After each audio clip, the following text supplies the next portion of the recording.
Welcome to another episode of the Supernaturals podcast. We're your hosts, Jake and Cal. Today is a very special episode as we mix a little bit of our horror movie discussions with some true crime. We will. Now, we have done this before. We have. With one of our first ever episodes about the movie Maxine. We also talked about The Night Stalker, which is the movie was loosely based off of The Night Stalker. Mm-hmm. It wasn't actually The Night Stalker. No. They made you think it was the whole time, and it was actually like her dad. But spoiler for that. But yes, so we figured that we kind of give that idea another go. Mm-hmm. A very special movie is coming out here soon that we're pretty excited about, and it has a overall theme, and we figured that we would, connect the two. So we also did a trailer reaction, so go check that out. So considering it's almost Halloween, we kind of wanted to give you guys a fun yet chilling episode. Like I said, I don't know about fun, but well, the first part could be fun. Yeah. The next part won't be. It'll be pretty depressing. We'll hit you with our usual, a little lightheartedness. We will laugh and then we will cry. So the movie that we're talking about, the Black Phone 2, it comes out here soon. And if you're like us, you're really looking forward to it. However, what exactly is the Black Phone about? And while we'll, talk about our hopes and our expectations for the new film, we also want to talk about the overall theme of these movies, which is abductions and kidnappings. But before we dive into all that crazy shit, we're going to talk about the first film in this wild franchise. Yes, we will. So, for starters, let's talk about the Black Phone. So many are unaware that before it was a feature-length film starring Ethan Hawke, The Black Phone was actually a short story in a collection of stories titled 20th Century Ghosts, published in 2005 and written by Joe Hill. Then, Scott Derrickson of Sinister fame and Christopher Robert Cargyle then adapted it into a screenplay, which was picked up by Blumhouse and released as a feature-length movie in 2021. Well done. This was also the second time director Scott Derrickson and actor Ethan Hawke collaborated on something. Shout out Sinister yet again, which is personally my favorite scary movie of all time. So if you haven't seen The Black Phone yet, please go check it out and then come back to this episode and we can finish this conversation. Now, Jake, how about you lead us through the first Black Phone movie? Yes. Give us a bit of a summary, and then we can talk about the things we liked, didn't like, etc. Let's talk about The Black Phone 2. Let's do it. It follows this kid, and it's all about abduction. We get to see him get abducted by what we are known to in the movie as the Grabber. He takes children all through Denver, Colorado, our home state, which is scary in itself, right? Yep. And you follow his journey of how he kind of escapes this abduction. And one big and main part of the movie is there's this phone in the cellar he's kept, and it rings over and over and over. And it's actually the other missing children from the past. They're ghosts communicating with him and helping him get out of this bad situation. Moral of the story, he does get out. And it's just a chilling tale. Yeah. It's real. It can happen. It has happened. Mm-hmm. And I think that's what makes this story just so hard hitting. Yeah, I would say so. It also ties into supernatural stuff, as you said, with the right. phone. A little bit. And then the sister has psychic abilities. Exactly. Yes. And she's able to tell that. She has story. These dreams, that actually help find a house close to where it's happening, right? But it leads all the cops in the right direction, and finding him and helping him get out of this terrible situation. What did you like about the movie? I thought it was very grounding, real. It kind of hit me a little bit in the feels of damn, just those moments of you just get to see the sunlight again. and you just see your family again. And you see this dad that's very abusive in the beginning of the movie, right? And then how like sorry he is at the end, and like just very emotional and breaks down because he gets to see his child again. Yeah. So you would say that you really enjoyed the emotional part. I do. Yeah. There's a lot of big character like involvement throughout the story. Even with his friend, you know, he saves him from getting bullied. Yeah. And then that kid gets taken away from him. And now he gets beat up like all the time after that. It's sad. It's very emotional, and it kind of touches your feelings. Yeah. That's what I personally like about it. I like those grounded movies.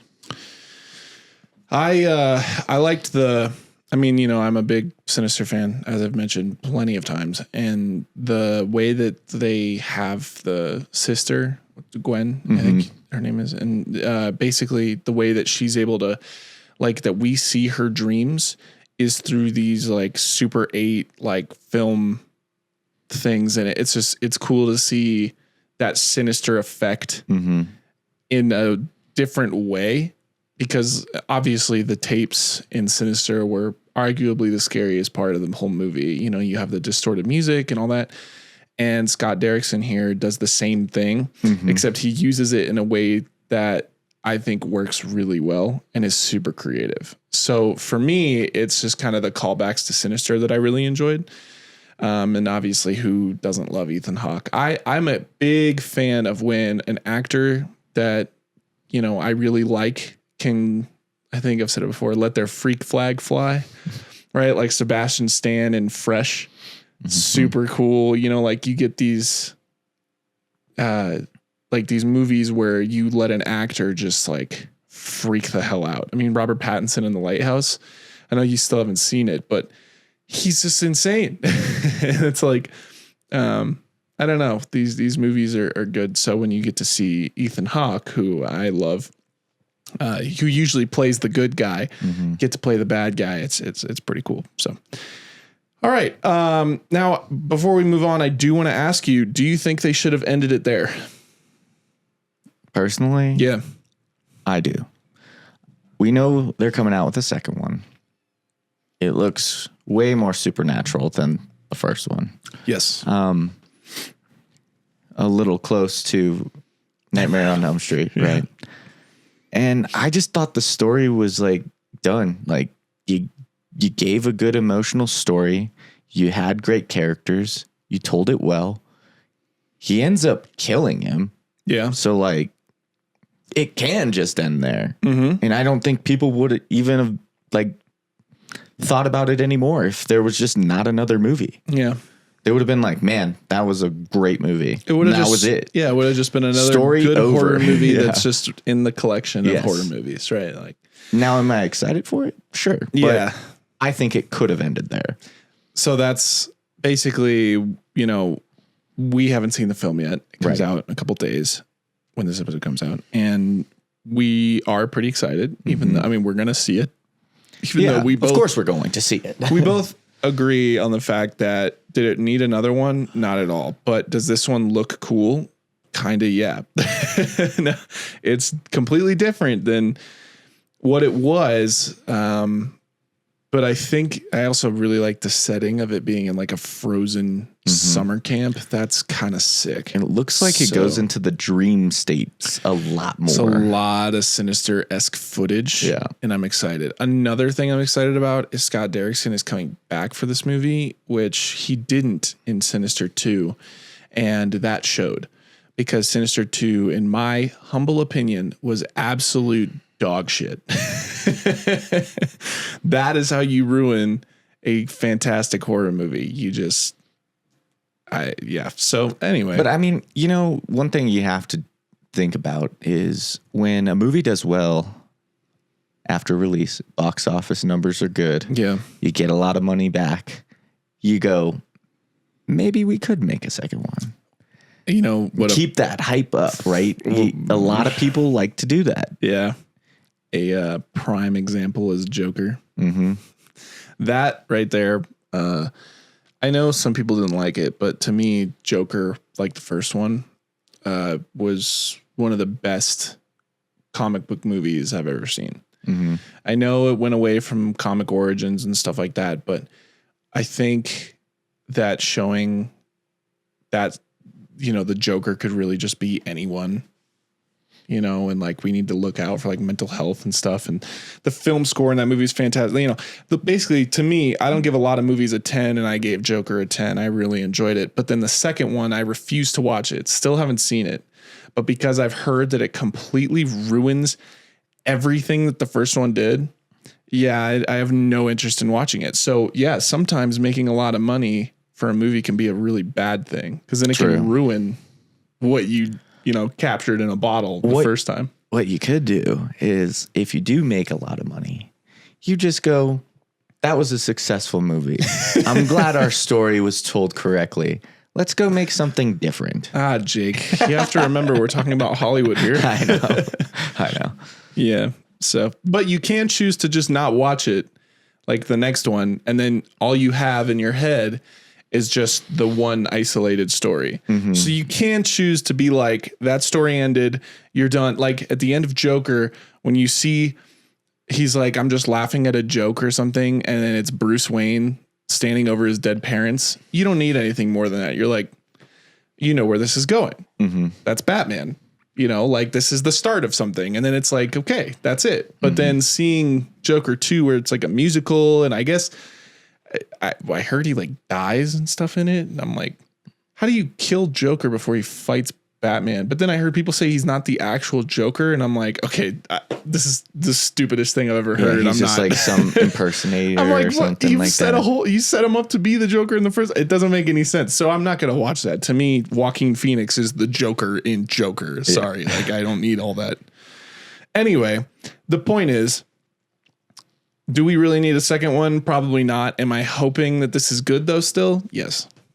And we are still going to see it. Of course. So, did anything surprise you, about the trailer, like the direction of the obviously story? How supernatural it's going. I mean, yes, the first one had its supernatural. It showed the ghosts of the kids and stuff like that, talking to them, leading and helping them, whatnot. But this is like the grabber in Nightmare on Elm Street coming back to kill people in his sister's dreams, it seems. Yeah. And haunting them through their dreams. And I'm just like, this is a completely wild take. Yeah. Completely different direction. We've seen it done before in other movies, but it is interesting to see what kind of take they're going to have with an abductor. Yeah. Are you just abducting people through their dreams or something? I don't know. The story doesn't make a lot of sense, but I'm willing to see it. We also haven't seen the full story, so maybe it will make sense, but as of right now, it is like, it's confusing to me, right this second. It confuses me. Well, I mean, in the first movie, they showed the introduction of, okay, he hears the phone ringing too. Yeah. They said none of the other kids heard it. Right. But Finney heard it. Mm-hmm. And that's why it was like a big deal. And then he hears it though, the grabber. So it's like, if he hears it, that means he's in tune with something supernatural. So to me, it is like, it makes sense that he would be at the phone haunting Finney. And so that was my prior take, but just everything else is a little like, whoa. But it's not the OG phone. They're not even by that phone anymore. But does it have to be the OG phone? Like that was the only phone that was there. So, I mean, it makes sense why. I don't know. You see him talking in a phone booth. I don't know. And you just haunt throughout space and time. Well, maybe that's how a ghost talks to people. I don't know. It just seems confusing to me. I hope it makes more sense when we go and see it. All right. Well, but the first one was good. So I hope the second one can at least live up to it. Yeah. All right. So anyway, are you guys excited for the Black Phone 2? Because we are. I am. I'm about a 6 out Now, of 10. now that I'm excited. hearing Jake talk about it, I'm like, I can't even say we are. It sounds like he's hesitant. So nervous. I just don't want to see the movie because we're going to go see the movie and it just You don't want to see doesn't the live movie? it up. No, I want to see the movie, but I don't want it to ruin how great the first one was. is. Yeah. I get it. You know, because sometimes they do. Sometimes maybe I go in and all of a sudden I'm just like, you know what? That was another freaking sticker 100. Yeah. Yeah. I don't know. We'll see, I guess. But anyway, yeah. Are you excited for the Black Phone 2? Let us know down below. Did you like the first one? Also let us know down below. And now that we've discussed the first film and the trailer for the second movie, let's get into what these films are really about, which is abductions. Mm-hmm. Now, guys, We've talked about abductions before. yes, this is another level. This has been a very famous story that I knew nothing about. So if you know about it, cool. You know, stay tuned. Like, keep watching. Maybe There's details something you that you didn't didn't know. know. Maybe there's something that you And know. maybe you just like the way we tell the story. Regardless, I didn't know about this. So, yeah, let's dive into it. So it's something that is so unbelievably evil, yet so chillingly common. It is reported that around 460,000 children go missing every year. 3% of that number are never found. 3% of 460,000 is 13,800. So it's every parent's nightmare and every child's unbearable haunting that this happens. Now I'm curious on if that number is just like a reported abduction and it could be even a family member took their kid or something like that, right? Could and be. they just find him immediately and stuff like that. That's why there's only 3%. 3% that. But of still that like number, but 13,000 people. It's quite a large number if you really think about almost it. 14,000. Yeah. Yeah. Never get found again, which is crazy. It's sad. So while the Black Phone series is meant to scare the audience, it also acts as a warning. Parents must always take every precaution with their child. I remember one story I found for our Thanksgiving special that was about a little girl who lived in a small town. Her father was the sheriff of the town and everyone knew him. Her home was literally across the street from her school, and so with the father's public stance on being the well-respected sheriff in town, he let his daughter walk to school. And on this particular Thanksgiving, while the family was getting ready for the festivities, the daughter had a school event for the holiday. And while the family was awaiting the daughter's return home from school, she sadly never walked back through that door. In fact, they found the poor daughter stabbed a bunch of times on the side of the road like 30 miles away. Even more sad, her captor/killer was never identified. So yeah, we're going to be reading another story that's like this. It is disturbing to say the least, but Viewer discretion advised. yes, we do have to reiterate how important it is to always keep an eye on your child, because the harsh truth is that the one day that you slack, evil's going to take advantage. Again, this story is extremely disturbing. So if you wanted to just hear us talk about the Black Phone movies, now is the time to dip out. So let's dive in. God, abductions are crazy. They're nuts. And this is nuts. I told Jake too, because he doesn't know this. My jaw was on the floor when I was reading this stuff. Again, I was unfamiliar with the story, so this is pretty wild. The name of the young girl is Jaycee Dugard. The date was June 10th, 1991, in the town of Myers, California. 11-year-old Jaycee Dugard had just recently gone through some changes in terms of her family. She never knew her biological father, Ken Slayton, and she wasn't very close to her mother's new husband, Carl Probin, who married her mother when Jaycee was 7. The family lived in a small town in Los Angeles County before packing up their things and moving to Myers. The reason for the move was because Jaycee's mother had figured that the town of Myers, which was a few miles south of Lake Tahoe, was safer than where they lived prior. On this particular June morning in 1991, Dugard's mother had left for work early. she figured Jaycee could just walk herself to the bus stop. Jaycee was in 5th grade at the time. She was known as a kind girl and one that always had a smile on her face. She was preparing for a school field trip and decided to wear her favorite all-pink outfit. Little Jaycee then made her way out of the house and started walking to the bus stop. She was approaching a hill, which was close to the bus stop. That's when a small gray car slowed down and approached her. There were 2 people inside, a man and a woman. They called for Jaycee to get closer. Little Jaycee thought that the couple was just asking for directions, but as she inched closer to the car, the man inside rolled his window down all the way and proceeded to use a taser gun to stun Jaycee. The woman then acted quickly, pulled Jaycee into the car before speeding off. Carl Probin, Jaycee's stepfather, actually witnessed the kidnapping from behind the blinds of his own home. When he saw the gray car approach Jaycee, he jumped on his bicycle. He ended up chasing the vehicle for a brief period before unfortunately being overtaken by the speed of the car. The woman inside the car then undressed Jaycee and wrapped her in a blanket, leaving nothing on her other than a little butterfly-shaped ring on her finger.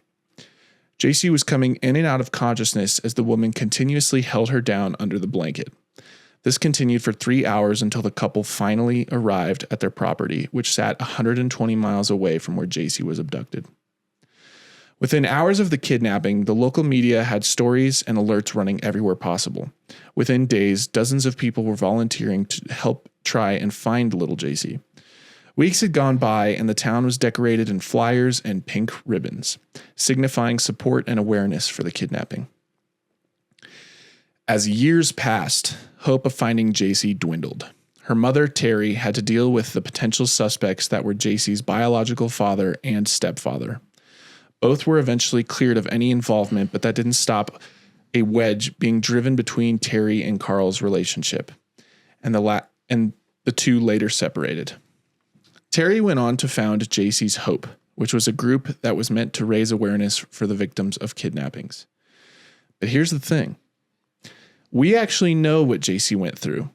How we do? We'll get to that soon. But next, I'm going to lead you through what she went through from that day she was kidnapped to the day this all ended. The particular property that the couple had brought Jaycee to was their home. And behind their home, they had set up multiple shelters and tents. After they got there, they brought Jaycee inside, who was still under the cover of a blanket so she couldn't see, to one of the sheds, which had been soundproofed. Of course it had. Now, this next part is absolutely disturbing. The man tied Jaycee up using handcuffs to the bed inside. He left her laying naked and said that if she tried to escape, trained Dobermans were outside waiting to attack her. He gave her a bucket to relieve herself, and Jaycee was in this position for a week straight. The man would occasionally bring her in fast food to eat, and he would hold small, awkward conversations where Jaycee wouldn't speak to him at all. If it only stopped there. After the first week of her captivity, the man entered the shed and raped Jaycee for the first time as she was still handcuffed to the bed. Jesus. This was just the start of something straight out of a nightmare. The man would rape Jaycee at least once a week for the next 3 years. Yeah, dude. That is brutal. What is she, 10? She was 11. Oh. So Look sick fuck. I know, dude. For years? Mm-hmm. Every week? So That's like over 160 times. Like about. That's insane. it's really bad, dude. Yeah, sick fuck getting pleasure from a young kid is insane. God damn. It's like, I don't know how you, like, I don't know, but like, how do you have that urge and then like actually decide to act on it? Why don't you just go fuck your wife? Yeah, there's a lady here too. Like, what the fuck? Well, we get into that. I don't know. I don't know if she's his wife or not, but she's a part of it. She literally took the girl with the guy. It's like, it's so crazy. that's not their first time they've taken someone then. So, Is you know, it? like we'll get into everything. I know, I'm sorry, but like you can't, we have to go in order, Jake. We can't just fucking dip out. You don't just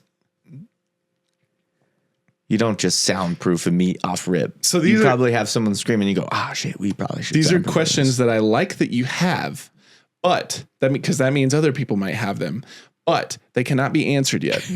It's like when you start watching wait in line. It's like when you start watching a documentary. Yeah. What's that from Rick and Morty when they're like, the real quick murders or whatever, or like the real quick mysteries or whatever. It's like, that would be you.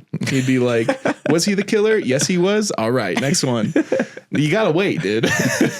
I know. Impatient. Yeah. So anyway, yeah, I don't know. That urge is something that luckily I have no fucking clue as to how that feels. Yeah. Because that's a weird shit. I watch very weird To Catch a Predator and stuff, you know, like Chris Hansen. Mm-hmm. And you realize there's so many dudes that have this urge, and it's like, what the fuck? Yeah. It's quite scary. It is, dude. It is weird. I don't know. Gotta fucking, And you know what's funny? And this is why having children is a scary thing. Yeah, it is. It's like, it is. There's so many things that can happen in life. And you just never know who's around the fucking corner. Exactly. Yeah. Well, shit, what was I going to say? Damn it. I had drat. Anyway, I guess we'll just dive back in. It might pop back up. Who knows?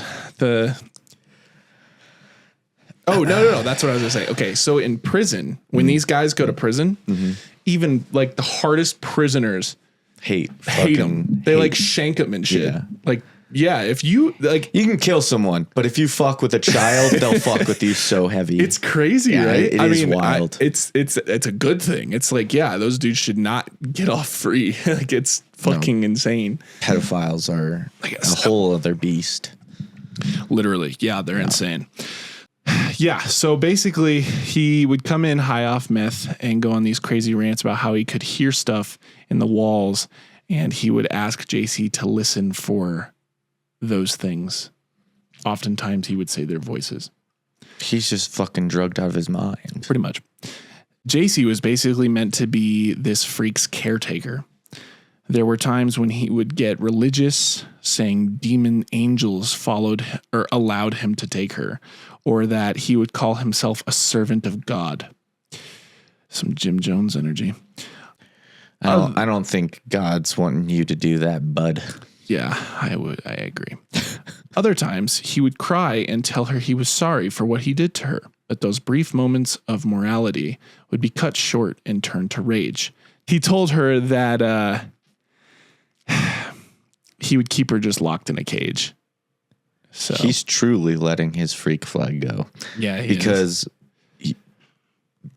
the like mental stability in this man to break down and say, I'm so sorry for what I'm doing. Yeah.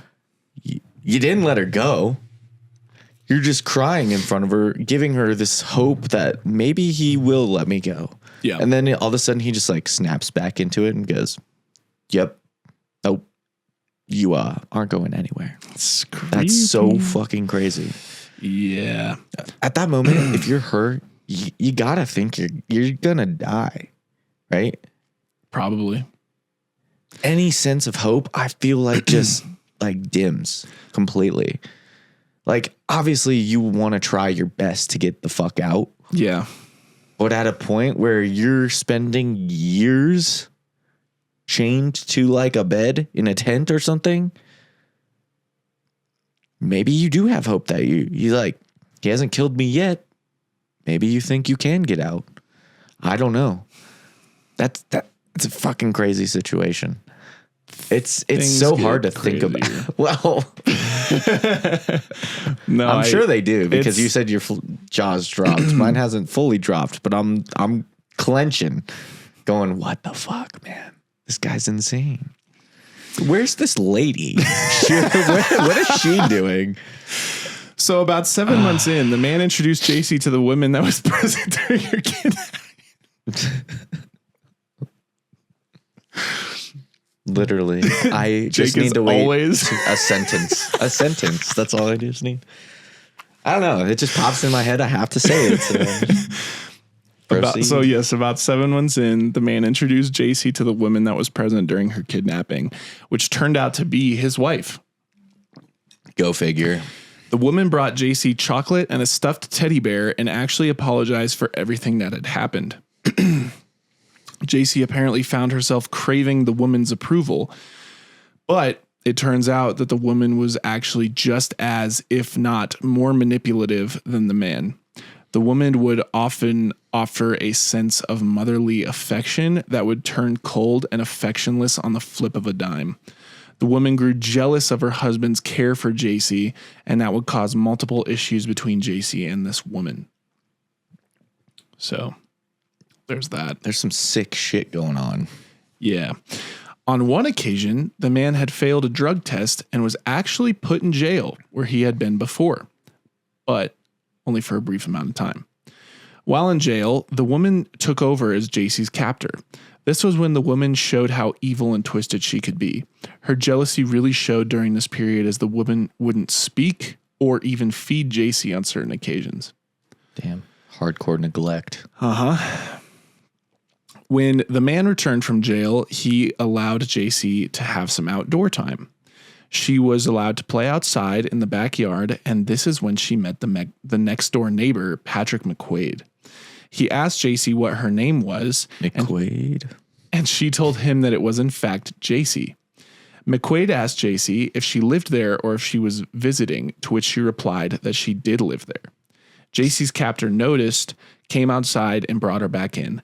The following day, the man started construction on building an 8-foot fence around the backyard where nobody could see Jaycee playing in the backyard anymore. Yeah, this is some like boy in the striped pajamas type shit. Crazy, right? Yeah, no. It's what did he expect though? If you let someone play in your yard, Yeah. Well, someone's gonna be curious, especially if yeah. they've known you or been your neighbor for a bit, and they go, "Huh, there's someone new in their backyard. That's a little weird." Yeah, you're like, who's this kid? Yeah, Like, I didn't know you had kids. Yeah. Like, whoa, dude. I didn't know you had a daughter. yeah. You'd be like, she's not my daughter. What? Yeah. What the fuck? Yeah. Anything Crazy else? stuff. Thoughts so far? These people are definitely something's not ticking right in their brain. So this next chapter, things get worse. Do tell. 3 years into her captivity, Jaycee was allowed freedom from her handcuffs for short periods of time. So for 3 years, she's just been in shackles, basically. Pretty much. Holy cow. She was allowed to walk around freely, although it was all within her bolted shut room. On Easter Sunday of 1994, the couple gave Jaycee her first bit of actual cooked food, which is insane. What's even more insane is that during that meal, they informed Jaycee that they believed she was pregnant. She was 13 at the time. Sure enough, She was. Jaycee spent her days preparing for her first child by watching TV about the subject. This is like The Room. Have you ever seen that movie? The one with Brie Larson? Is that what you're talking about? Is it with her? I don't know who the main actress is, but she definitely is captive by a guy with a kid. So like it sounds like very identical, maybe even the story about So it. my dad said too when Really? I told him about that. So Jaycee actually gave birth to her daughter at the age of 14 on August 18th, 1994.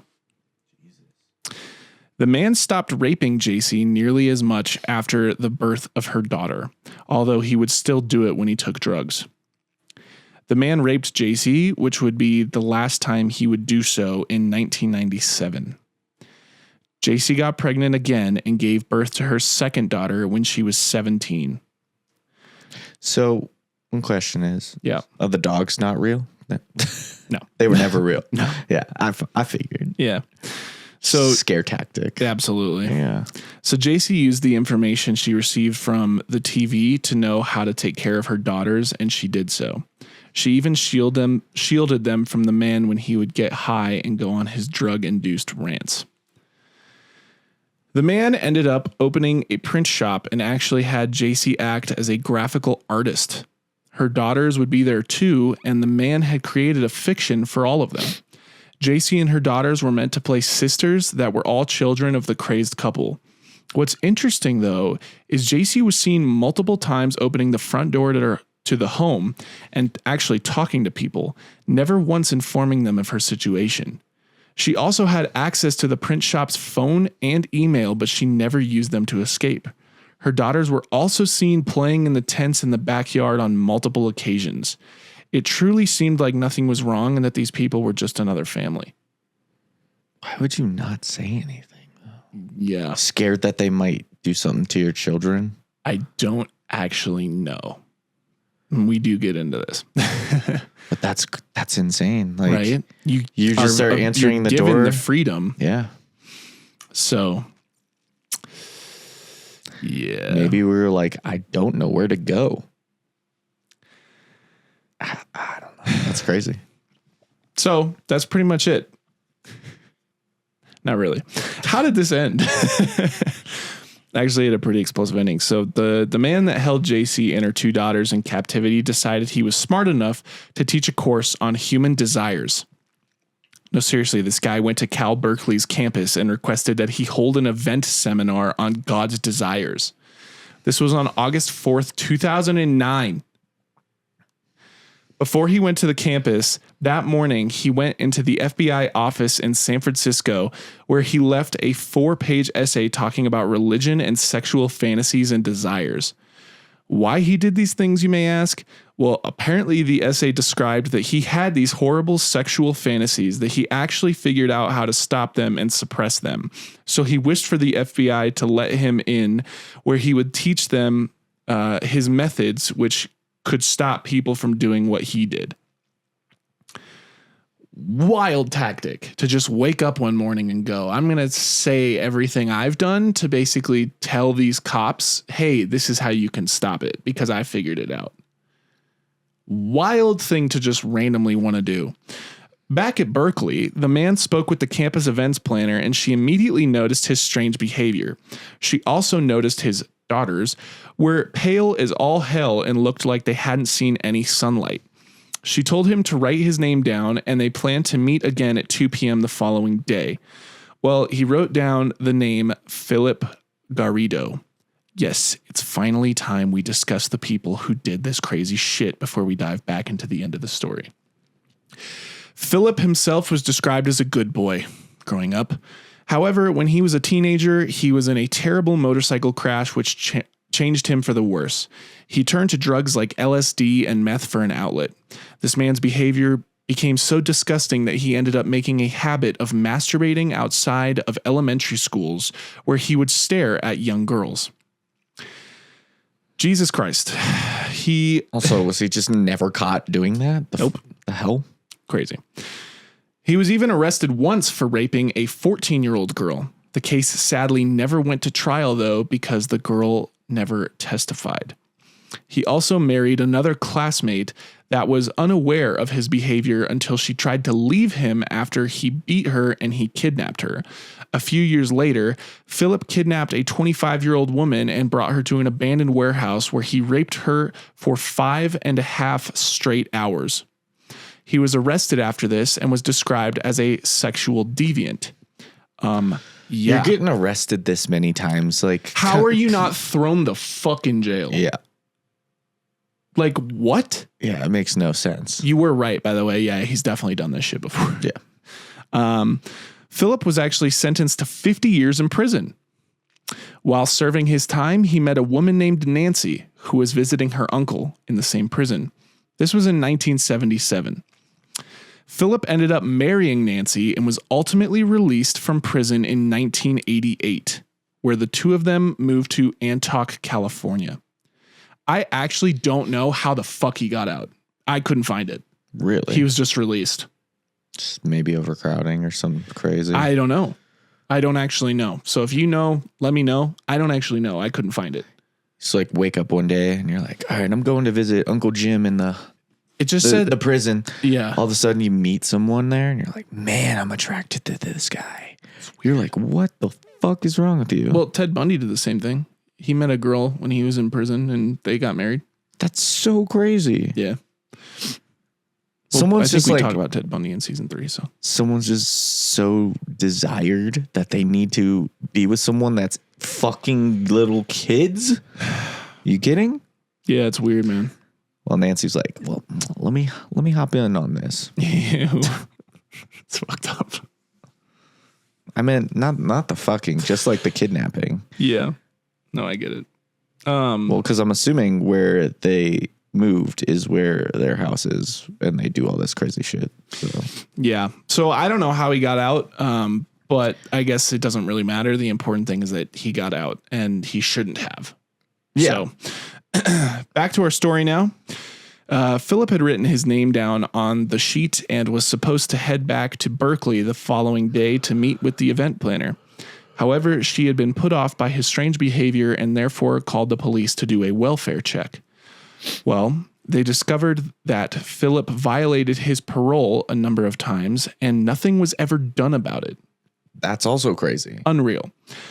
The officers took Nancy, Philip, Jaycee, and her 2 daughters to the station where they separated them and asked questions. Jaycee said her name was Alyssa, and after more and more requests to confirm her identity, Jaycee actually grew upset and irritated.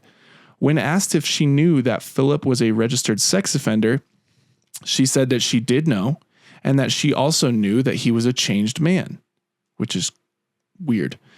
It actually wasn't even until Philip himself admitted to everything that Jaycee then came forward about her true identity. So there's a lot of things that are really weird about this. Yeah, I know. Why are you hiding that? Why are you getting irritated about someone confronting you, trying to help you get out of this crazy situation? Yeah. Did you just grow so fond of this guy over the years? So that itself, we'll talk about it in a second, but it's called Stockholm Syndrome, where you... But this is an important thing. So wrapping up here. Jaycee and her daughters were returned home where they would then move on. Slowly, but they would continue life anew. Like with her parents? We'll get to that. Or her step parents or whatever, She had released a novel telling her entire story and was actually met with criticism, saying that she had multiple times where she could have asked for help from the outside world but chose not to, even up to the end. This is, again, called Stockholm Syndrome. But Jaycee said in an interview with ABC, quote, "The phrase Stockholm Syndrome implies that hostages cracked by terror and abuse become affectionate towards their captors. It's degrading, having my family believe that I was in love with this captor and wanted to stay with him. I mean, that is so far from the truth that it makes me want to throw up. I adapted to survive my circumstance," end quote. And while it might seem easy to say, well, you could have done this and you could have done that, you weren't in the situation. Very many of us, we don't have the right to say what we would do in this situation because, well, we've never been in anything close to it. Right. So, and yes, she went back and stayed with her parents. You can say from a safe state what you would do. Yeah. All you want. But until you are met with that situation, if you ever are, hope you're not. Yeah. But if you ever are, you don't know what you're going to do because you don't know what the other person's going to do. Yeah. So, yeah, Philip and Nancy are both in prison. So, still. Yeah. Well, and thank God. And that's the story of Jaycee Dugard. And it serves as a reminder to always keep your eyes on your children. Make sure that you walk them to school or watch them get on the bus or leave them with those that you trust deeply. Because the moment you take your eyes off of them is the moment something will bite. And also inform your kids to react the correct way. Yes. Hopefully when they're old enough, some circumstances are like a 4-year-old's not going to know what the fuck to do. Right. But if you're 10, 12, I'm hoping your kid knows If I don't know who that fucking person is, I am not going close to them. I would be like, even if they say, hey, I know your parents or something. No. Unless you yourself know them. Yeah. No. Yeah. And if you're a parent, I don't have, fucking kids, but if you're a parent, you do need to make sure that if your kid is like stuck at the bus stop or something, or like you think they can walk home, no, get off of work early, do what you got to do and go get your kid. Mm-hmm. Because again, I'm sure the, hour or two that you miss out on work doesn't make up for the years of potential loss. Yeah, or exactly. Your kid might not be there. Exactly. So then you're going to regret that moment for the rest of your life. For the rest of your life. So, yeah. Yeah, it's a wild story, Pretty crazy, dude. And she's got her daughters and stuff. I didn't know this, but she's like everywhere. I can understand the irritation of people saying and thinking they could have handled the situation differently or better or whatever the case. Yeah. But I kind of understand like adapting to survive. I mean, he didn't ever probably show signs of he was going to kill her. So maybe she just had to do what she was told, and maybe she would get out eventually, Yeah. Maybe that was a thought in her head. I don't know. But see, I don't, again, we don't know. But there's a book. But it is. Scott describes some things that happened and maybe the thoughts that were going through her mind at the time. I don't know. Everything I've seen so far is just that she says that she adapted to just survive. And that's it. So the actual reasoning behind not like coming forward when you had the chance, I don't know. But yeah, I mean, I don't think anybody will know because we didn't go through that. So I respect it. But I also will say I do respect the criticisms there, because it is like, to us on the outside, it is kind of like, okay, so you're kidnapped. And it's like, how do you want to get out of that situation, right? So then when you're given the opportunity to get out, wouldn't you try to take it? But again, there's the other stuff that we don't probably know. But then you also have that thought probably, because if you watch The Black Phone, he takes the opportunity to get out. Yeah. And he gets chased down and caught again. True. Who's to say that doesn't happen if someone tries to get out? I guess maybe it doesn't. Maybe it does. And are you willing to take? Daughters, are you willing to take that risk, especially if you have kids now? Yeah. Like their lives are important now too, right? Yeah. Hi guys. Sorry, we're back. The camera cut out on us, so we're just gonna wrap it up here. Yep. Moral of the story is watch your kids. Yeah, exactly. And that's all you got to do. Yeah, just head on a swivel. Make sure your children are safe. Anyway, hope you guys enjoyed this episode of Supernaturals. Sorry for the weird ending here, but is what it is. Sometimes technology is not our friend. James Cameron said it best when he's, AI, curveballs thrown our way, Terminator, and all that. Anyway, no, hope you guys enjoyed. Be sure to check out other episodes if you haven't yet. We got a bunch of cool topics out there and a bunch of cool stuff. Yeah, and we'll be back next week for another episode of the Supernatural. I think they know who we are right now. All right, we'll see you guys later. Yeah. See you around the graveyard. Bye. Bye. Thanks for listening to this chilling episode of The Supernaturals. For your protection, make sure to like and subscribe on your favorite podcast platform. And stay tuned for the next episode.